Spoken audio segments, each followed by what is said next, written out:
Պաշտոնական գրություն չենք ստացել, այդ մասով չեմ կարող մեկնաբանել, գիտեմ, որ Ռոսելխոզնadzorից մասնագետներ կան Հայաստանում կոնկրետ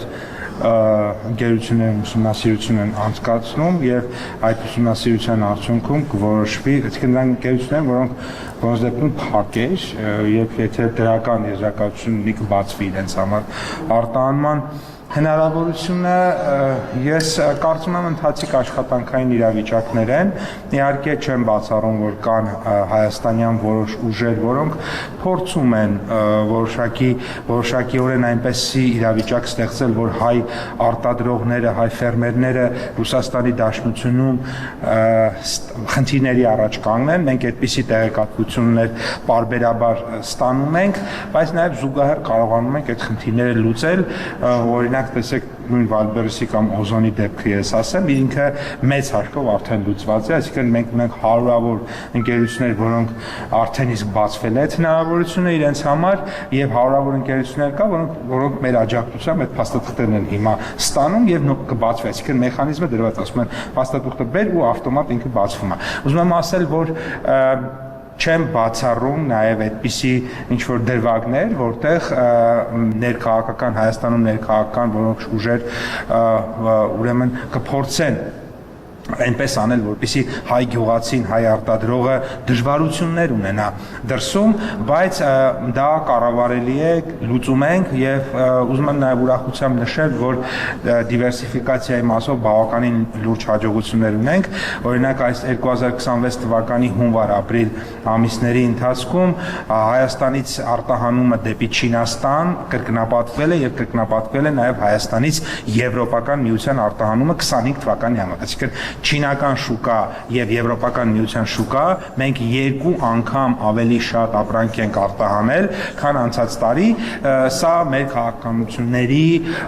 ուրեմն շարունակականության արդյունքն է եւ կարծում եմ, որ այս տենդենսը պետք է շարունակենք, այս աշխատանքը պետք է շարունակենք, որպեսզի առաջիկա 2-3 տարիների հետո Հայաստանը որևէ շուկայից որևէ կախվածություն չունենա եւ որևէ շուկայում խնդիր է, ըստ էության մեր տնտեսության վրա էական ազդեցություն չունենա, բայց այս պայմանությամբ ես կարող եմ ասել, որ մեծ հաշվով իրավիճակը կառավարելի է, աշխատանքը ակտիվ գնում է ռուսական գործընկերների հետ եւ ես կարծում եմ, որ մեծ հաշվով մենք խնդիրներ չենք ունենալու։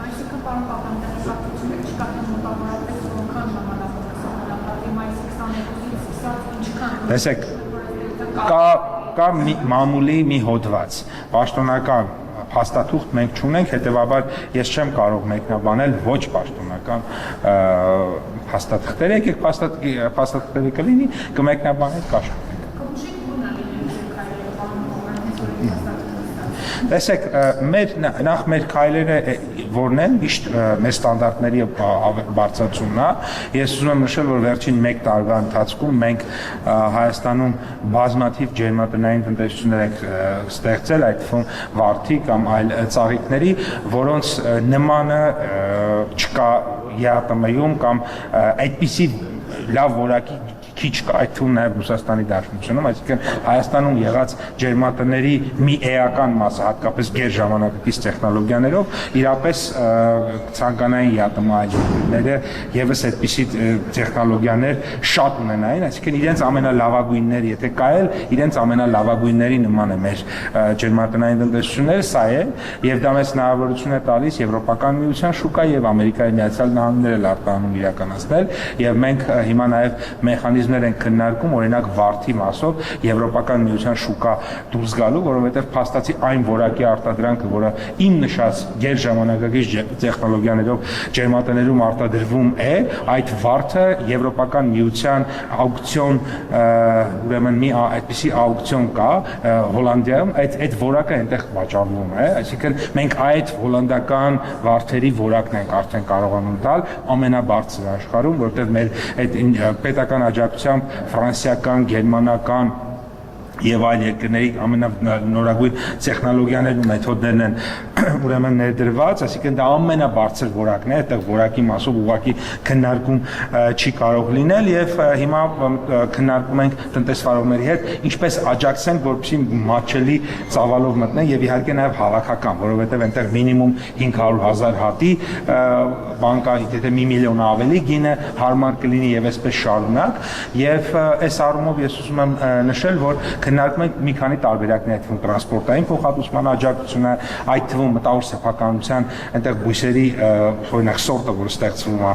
վարդը, եթե դու վաճառում ես եվրոպական միությունում, պետք է այդ վարդի սորտը ստեղծողին վճարես դրա համար։ Այսինքն այդպիսի մտավոր սեփականության իրավունքների պաշտպանության հարցեր կա, այդ մասերով աջակցենք, որովհետև որակի մասով, ստանդարտի մասով, սերտիֆիկատի մասով ին նշած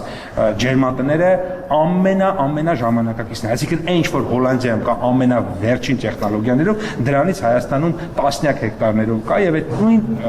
որակն ենք ապահովում, ֆիտոսանիտարական եւ այլն, այստեղ քննարկելու բան չկա։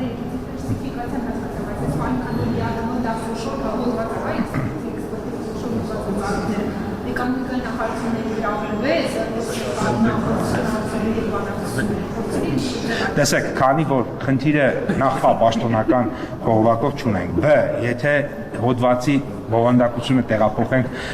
իրական բանն, կստացվեն ավելի տեխնիկական հարց է, որը մեր ՍԱՏՄ-ն, որը էկոնոմիկայի նախարարության ենթակա մարմին չէ, եւ Ռոսելխոզնadzորը իրենք իրար հետ պետք է խոսենք, որտեղ երբեմն իրոք լիքը հարցեր կա, մենք ուղղում ենք էկոնոմիկայի նախարարություն, բայց այդ նախարարությունը չի դրա պատասխանում։ Այսինքն մենք հարցը ուղղում ենք նաեւ մյուս կողմից էլ պատասխանատուն էկոնոմիկայի նախարարություն չէ, այսինքն այդ հարցը երբեմն գալիս է, օրինակ չգիտեմ, ինչ որ ապրանքի գին, ենթադրենք, օրինակ գազի գինը, ինչի է գազի գինը այսօր տեսա 210 դրամ էր փարակյալ, ինչի է մի քանի օր առաջ 300 էր, հիմա իջել է 210, ինչի է 210 դրամ, դրա պատասխանատուն, այսինքն սխալ է այդ հարցը, չէ, գազի մասով ոչ, բայց գազի մասով կա ուրիշ բան, ու ծաղիկի մասով այս փարակայում ֆիտոսանիտարական հարցը դա ՍԱՏՄ-ն է, որովհետև էկոնոմիկայի նախարարության գործընկերը Մինեկանոմ ռազմիցիան է, ոչ թե Ռոսելխոզնadzor, այսինքն մենք պետք է ճիշտ հարցերը իրականում այո, որովհետև մեր եւ Ռուսաստանի Դաշնության հարաբերությունները իրականում շատ լավն են, մենք գործընկերային են եւ առանձին հարցերի շուրջ որոշակի մամուլում լարվածությունները ես այսպես ձևակերպեմ, մամուլում լարվածությունները ավելի հեռու են այն իրականից, որը կա եւ ես կարծում եմ, որ այնուամենայնիվ այդ լարվածությունների վերջին օրը կլինի հունիսի 7-ը, հունիսի 8-ին էլի ժողովրդի հաղթանակից հետո ամեն ինչ լինելու է իդեալական եւ ռուսական կողմերը նշել, որ շատ լավ աշխատելու է մեր հետ, դուք գիտեք, դրա մասին ամենաբարձր մակարդակով հայտարարվել է, այնպես որ ամեն ինչ լավ է լինելու։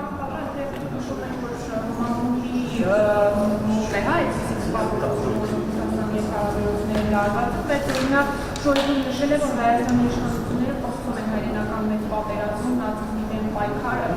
հայերի հիշատակը, մասնավորապես համելով այն, որ դերեցնի հնարավորություն է տրվել Երևանի սպառնալի տեխնիչներ, բայց ինքնական հարցը դրականանալ, բայց երեք Նիկոլ Փաշինյանը հայտարարեց, որ այդ օրինակով պետականացնելու է նաև Արարատ ցեմենտի գործարան, եւ սա այս ամենը ընտրություններից մի քանի շաբաթ առաջ արդեն դրական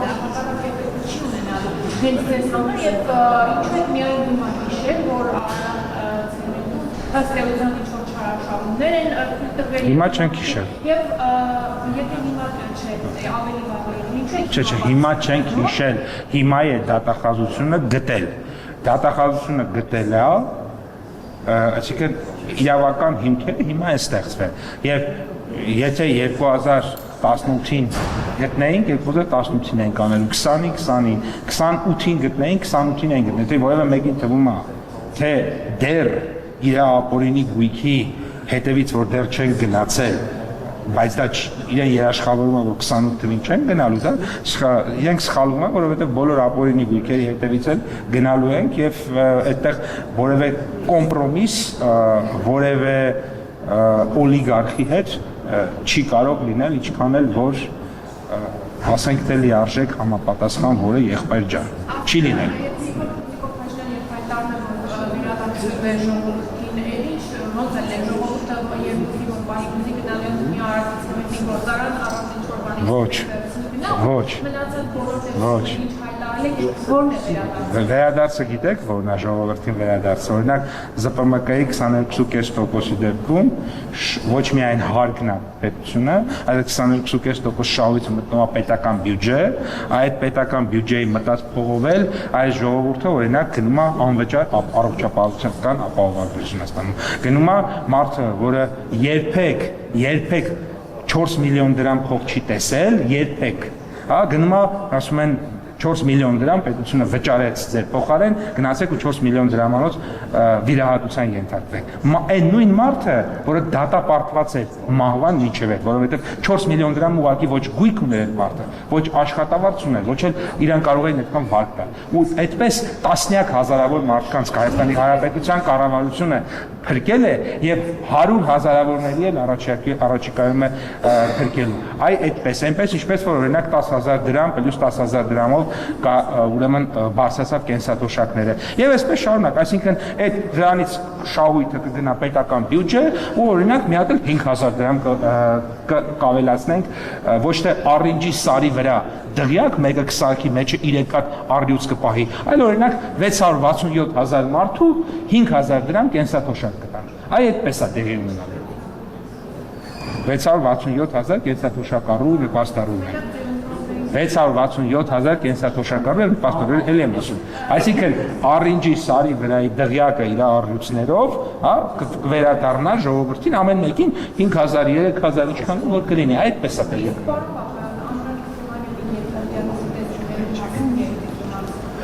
Իրավապահ մարմինները երևի թե այսօր պատշաճ հաղորդում կանեն, ես կարծում եմ, որ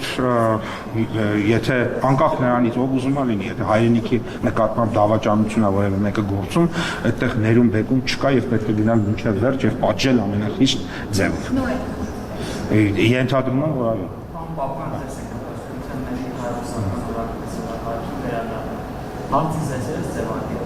Եթե պայմանավորվում կոնկրետ գործողություններ դժվարացվի ծորեն Հայաստան կամ գազի հետ կապված գործողություններ կա գործողություններ ինչ-որ սցենար պատասխանելու որ կառավարությունը հիմնադրման եթե փոխանցենք այսպես պլանը որ մոմենտ հնարավոր ապահովությունները բոլոր մեխանիզմները կան, մշակված են, դրված են, բայց մենք հավատացած ենք, որ ձեր ասած սցենարը տեղի չի ունենալ, որ ձեր ասած սցենարները մշակված են դեռևս տարիներ առաջ, բայց մենք հավատացած ենք, որ դա տեղի ունենալ չի կարող, իսկ ընդհանուր առմամբ այն քաղաքական փոփոխությունները, որոնք որ մենք արել ենք վերջին տարիներին, այդ թվում օրինակ սահմանի բացում, տեսեք, օրինակ այսօր ամբողջ աշխարհում 2-3 անգամ բենզինի գներն ավելացել է, Հայաստանում ավելացել է մի քանի տոկոս։ Ինչու է այդպես։ Որովհետև մենք կարողանում ենք էժան բենզին եւ դիզելային վառելիք բերենք այլ շուկայից։ Պետքա կարողանանք նույնը անենք սորենի դեպքում, պետքա կարողանանք նույնը անենք մյուս ապրանքների դեպքում, որ ոչ թե որևէ մեկից կախված լինենք, այլ մենք կարողանանք ազատ մանևրենք այդպես է։ Չէ, սուր չի հարց է, սա մեկ սուր տեսեք, սուր չի հարցեր պահին Հայաստանից բազմաթիվ ապրանքներ այսօր, հենց այսօր արտահանվում մեծ ծավալով, շատ մեծ ծավալով Ռուսաստանի Դաշնություն, շատ մեծ ծավալով էլ ներմուծվում է Ռուսաստանի Դաշնությունից, սա մեկ, բայց էլի եմ կրկնում, մեկ տարվա համեմատություն, 2025 թվականի հունվար, ապրիլ, Հայաստանից Չինաստան արտահանումը կրկնապատկվել է, այսինքն 2 անգամ ավելի շատ ապրանք ենք հայկական արտահանել Չինաստան, քան անցած տարի եւ Հայաստանից Եվրոմիություն ապրանքը արտահանումը կրկնապատկվել է, գրեթե կրկնապատկվել 97-98% կարծեմ, ավելացել նորից, ուրեմն դա նշանակում է, որ այն ինչի մասին ոչ երկար խոսում էինք, այլ նաեւ գործ ենք անում, որովհետեւ եթե 150 միլիոնը դառնում է 300 միլիոն, եթե 200 միլիոնը դառնում է 400 միլիոն օրինակ, այդ դա նշանակում է աշխատանք։ Դա նշանակում է, եթե մենք կարողանանք այդպես մեր ընդ որում մյուս երկրների հետ, որոնց հետ մենք ավանդական մեծ շրջանառություն ունենք, այդտեղ կրճատումներ չունենք կամ եթե ունենք շատ փոքր կամ աճեր ունենք որոշակի, այսինքն այնպես չի որ մեկը մյուսի հաշվին է։ Սա շարունակական գործ է, այդ շարունակական ժամանակի Հարցնալը, եթե օրինակ պայմանական այս Ես ձեզ հավաստիացնում եմ, որ բոլոր խոսակցությունները կավարտվեն հունիսի 8-ի առավոտյան, երբ որ կենտրոնական ընտրական հանձնաժողովը կարձանագրի արդյունքները եւ դուք տեսնեք մեր ժողովրդի քվեն եւ դրանից հետո բոլոր հարցերը կփակվեն եւ ցանկացած դուք կտեսնեք արդյունքները եւ մենք միշտ ցանկացած արդյունքի հետ հաշտ ենք լինելու եւ այսօրվանից կոչ եմ անում նաեւ մյուս ուժերին հաշտ լինել արդյունքների հետ, որոնք որ կարձանագրվեն մեր ժողովրդի քվեարկությամբ։